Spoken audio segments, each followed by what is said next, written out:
It's Peaches here, and this is Peaches Pit Party, the podcast. A lot of puh sounds with that title. A replay of today's full show, which you can hear weekday afternoons live on K-Barrel 101. I hope you like what I have to say, and if not, well, then I'm sorry, not sorry.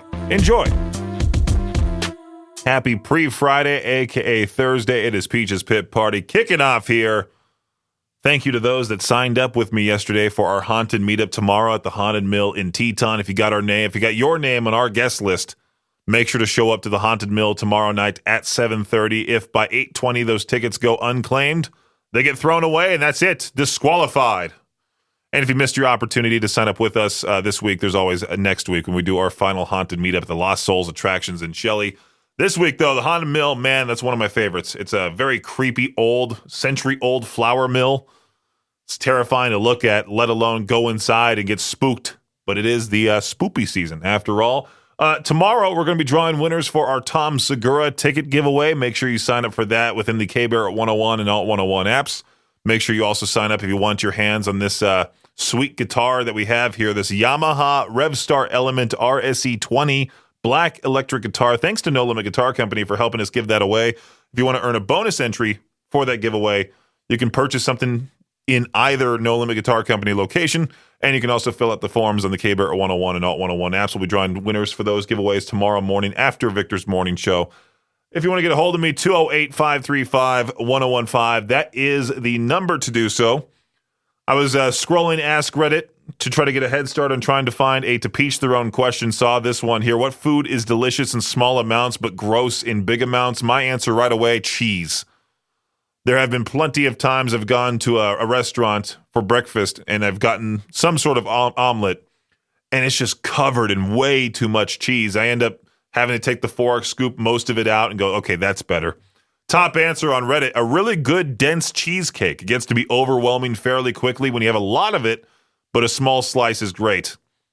My favorite dessert, all-time favorite dessert is cheesecake. And I end up having like 2 or 3 slices and it makes me want to just go to the bathroom and gag. Way too much. That is a great answer right there. I might have to use this for to peach their own. I don't know. It seems very specific. I don't know. Well, I'll see. Okay. Let's go ahead and continue things here soon with Guns N' Roses, Knocked Loose, and more. It's Peaches Pit Party on K-Barrel 101. I saw this news yesterday about Green Day announcing their Dookie Demastered series, with each song from their iconic 1994 record coming on an inconvenient format like Game Boy cartridges, a floppy disk, a Teddy Ruxpin, and more. I see a toothbrush on here as well. It's a very weird thing they're doing because it says fans can enter to win the opportunity to purchase starting yesterday. I saw a listener pointing out that Teddy Ruxpin is simply an audio cassette. It probably already came out on one originally since it is released in 1994. There's also the talking fish. You can have that sing Dookie to you if you really want this. And this is a weird giveaway. Fans can enter to win the opportunity to purchase. Oh, sweet, I won. Here's $60 for an overpriced talking fish. I'm assuming it's $60. Don't quote me on that. I'm going to guess that Teddy Ruxpin is going to be at least close to $100. They're totally going to drive these prices way high because a whole bunch of suckers are going to buy these things for sure. Those 12-foot tall skeletons, obviously a huge thing to own one. It's a huge viral item that you can buy from Home Depot, I believe, the 12-foot tall skeleton. Well, there's this one named Mr. Bones that has gone missing from the roof of the Tough Luck Bar in Portland, Oregon, and the owners are on a mission to get him back. He's dressed in a Portland Trailblazers jersey and a Santa hat for some reason. He was on the rooftop for nearly 2 years, but 2 years before, someone pulled off this weird heist of just stealing him. The owners insist they're not mad because Mr. Bones is just a Home Depot skeleton that they got on a whim. They would like Mr. Bones back and are offering a robust reward of 1 free beer and some questions answered to shed light on the mystery of the theft. I don't know how you're going to hide that thing. Are you going to have to deconstruct Mr. Bones and hide them in your house, or hide him in your house, I should say? Maybe your backyard shed, something like that. Obviously, he's not going to be propped up in the front yard unless They take off the jersey and the Santa hat, which you would have to just, how do you even drive away with that thing? Do you just attach them to the roof of your car? It would have to be like a certain time of the night where you go to the bar, you deconstruct it real fast like a pit crew, and just shove every piece of him in your car and drive away. It has to be something like that. It is quite the mystery. I've talked about this on the show plenty of times, how I've always wanted to just every October sit down every night and watch a horror movie leading up to Halloween. Well, Variety put out their list of the 100 best horror movies of all time. And some of these, well, they're pretty old. The Texas Chainsaw Massacre, number 1 from 1974. That's a 50-year-old movie. The Exorcist, 51 years old, 1973. That's at number 2. And then Psycho at number 3 from 1960. Really? Those are the top 3. I don't see how they stand the test of time.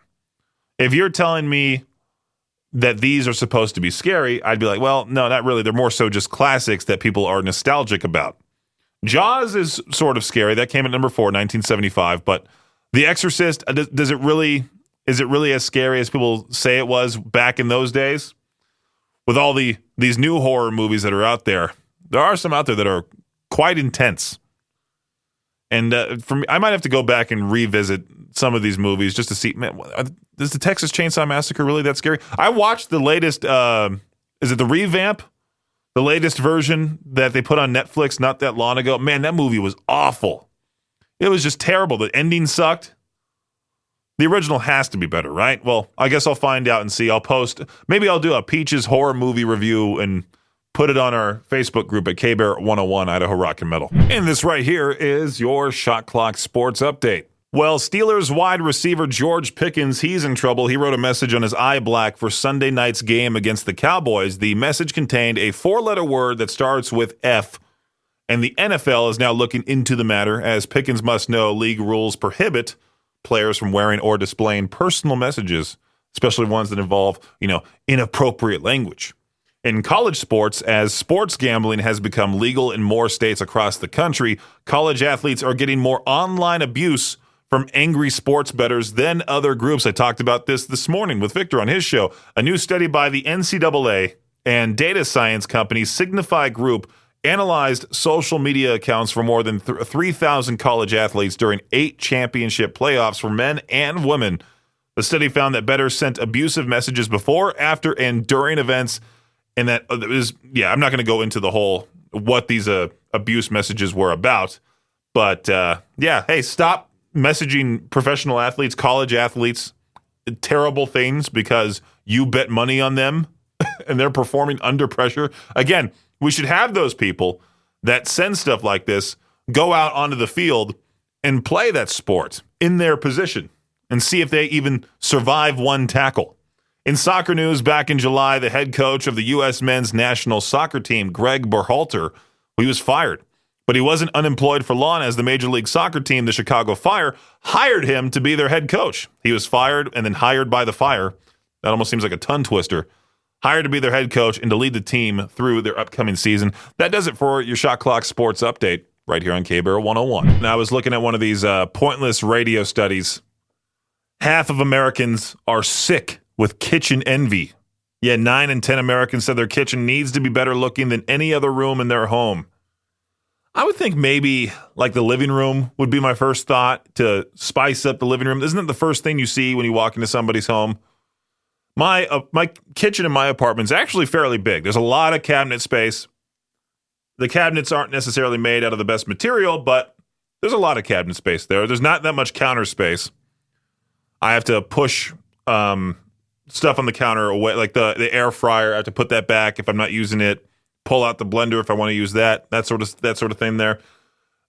The kitchen's okay. I mean, the whole apartment itself is not that great, but that's also just my standards. Like, I want to redo the entire thing, repaint the entire place, get a much better refrigerator. I've always wanted to have a refrigerator that has the glass door to where you can see inside, and have 2 refrigerators, one for food and all that, the other one just for drinks. Because I've always wanted to have that second fridge of drinks so when friends just come over, because I want to have this open door policy for my friends in the future. Like, just allow anybody to come on over, ring the doorbell, say hello, hang out for a few. I grew up without that at all because my parents, for some reason, were very weird about friends coming over. I've mentioned this on the show plenty of times, how my parents would just, like, they would act like the home inspector's coming, and they would make sure everything's all nice and clean. My mom, especially, she would run for the first time in a long time up to their bedroom and then hide. And then she would just shut the door and then not come out till they were gone. So now I'm like, well, you know what? Now I have my own place. My friends can always come on over, knock on my door, hang out however long they want to. My friend Bryson, he's showed up before, gotten sodas out of my fridge. Mi casa es su casa, when you're a friend of mine, really. And I've talked about Fat Bear Week twice now. Now this is a third time here. And a storyline better befitting a melodrama than a popularity vote. Grazer the Bear won her second Fat Bear contest. Was it yesterday? No, Tuesday, by defeating the male behemoth that killed her cub this summer. Isn't that sad? Nature's terrible, man. It's always terrible watching those nature documentaries. And then they show you like some animal getting brutally killed. And there's some calm British narrator. Usually, for the most part, it's Sir David Attenborough. Grazer beat Chunk by more than 40,000 votes cast by fans watching live cameras at explore.org of Alaska's Katmai National Park and Preserve. Is that it? Or is there still more going on? I mean, it ended. I forgot. Yeah, I'm stupid. Fat Bear Week ended on the 8th. So Grazer won the official Fat Bear Week 2024 contest. Congrats to Grazer. And I could save this story for what the headline, but I wanted to talk about it now. It's too funny. This grocery shopper in the UK, she was reportedly knocked unconscious after a discounted cauliflower fell on her head. Yeah. She said something really heavy just hit her on the top of the head. She fell, woke up, and she was suffering from a concussion. Cauliflowers tend to weigh around 2 pounds. And this lady says the cauliflower fell between 4 and 6 feet before hitting her head. Was the cauliflower on the top shelf just sitting there and it just fell off like a bowling ball?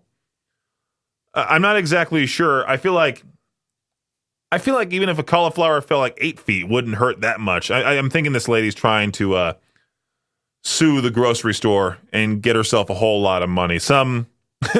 Some Fox News medical contributor, Dr. Mark Siegel, told Fox News Digital that though a significant brain injury is unlikely to have resulted from the incident, anything is possible.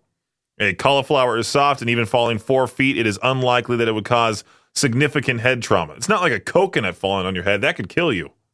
If you want a useless record, well, this guy has a useless record. A speed eater from Canada set a new world record when he ate 2 pounds and 7 ounces of hot sauce in 3 minutes. Is his name really Mike Jack? He has 2 first names, Mike Jack.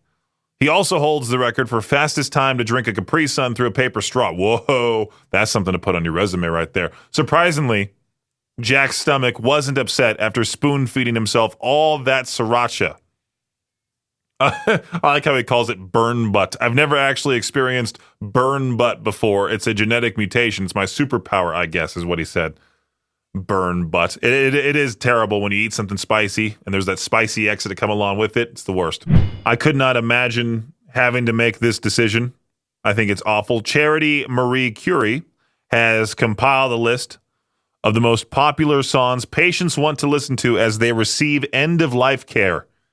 The survey of 1,000 UK adults listed Frank Sinatra's My Way, the Beatles' Hey Jude, Judy Garland's rendition of Over the Rainbow, Whitney Houston's I Will Always Love You. I feel like that'd be kind of weird to hear that as your last song, and you hear that, and then it just holds it. And even Cyndi Lauper's Girls Just Want to Have Fun. That's another weird choice. 84% of those polled agree that music has a relaxing and calming quality. This would be a very morbid to each their own. What song would you choose to be the last song you ever hear? I could ask that for tomorrow.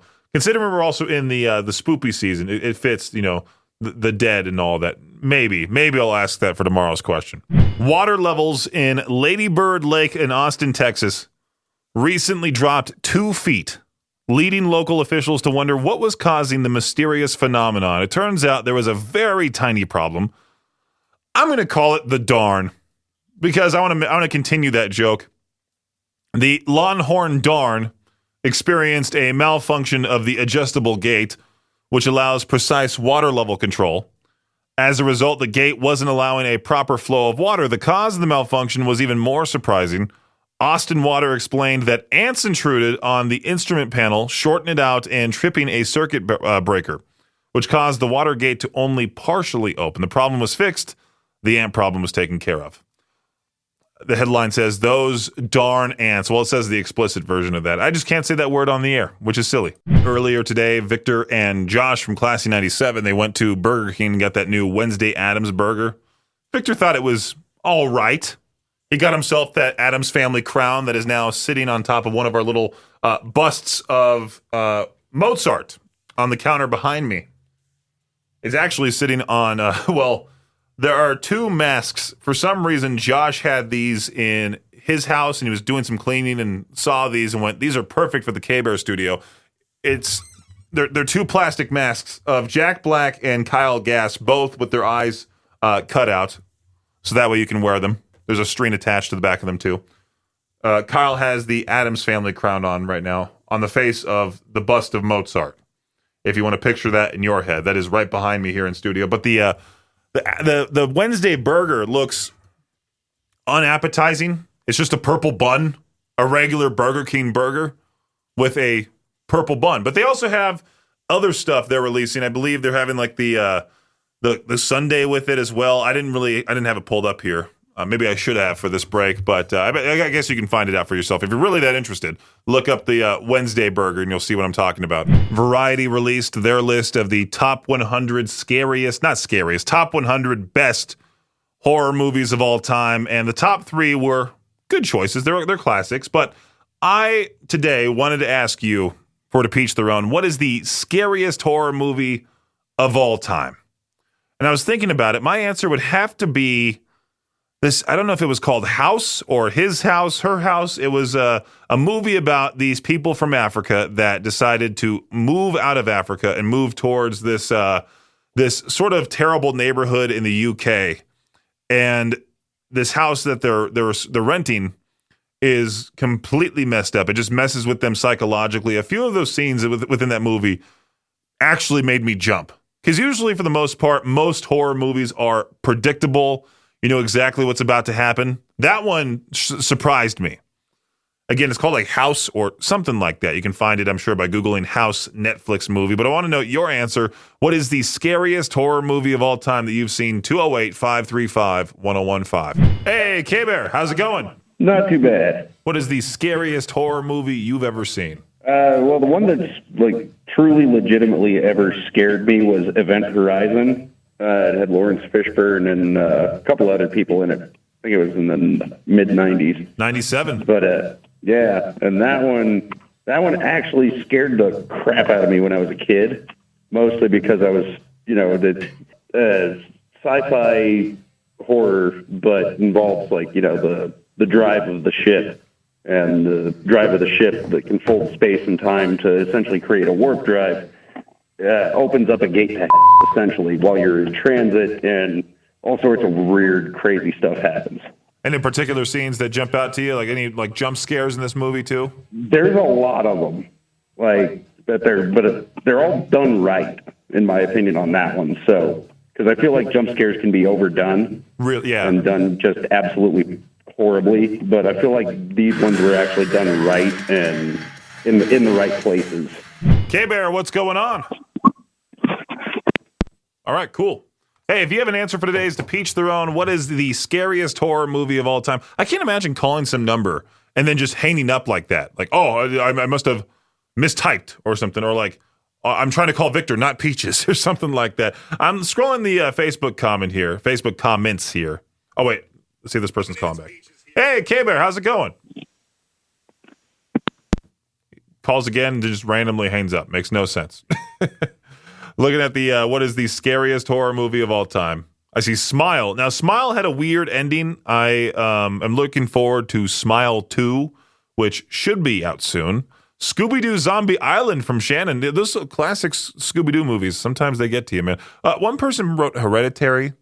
This is why the question is called To Each Their Own. Hereditary is not a scary movie in any way, shape, or form. It's more so funny to me. Makes me laugh. Thanks for listening to Peach's Pit Party, the podcast. If you enjoy the show, please share, subscribe, and rate the podcast. Peach's Pit Party is hosted by me, Peaches, and is a production of Riverbend Media Group. For more information or to contact the show, visit riverbendmediagroup.com. Until next time, Peach out.